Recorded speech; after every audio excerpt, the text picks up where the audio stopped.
कि सुन पगली रे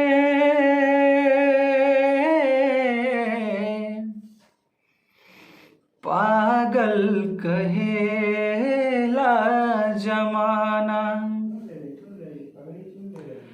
कि सुन पगली रे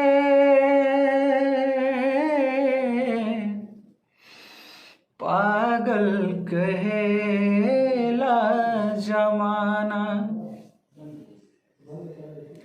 कि लागत है कि मार जाइए नाता जहाज खाई। लोगवन के सुनी सुनी ताना है। सुन पगली रे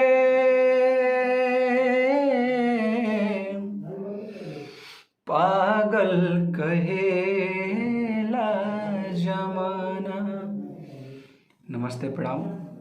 मैं आप सबका अपना बेटा भोजपुरी गायक प्रकाश रंजन।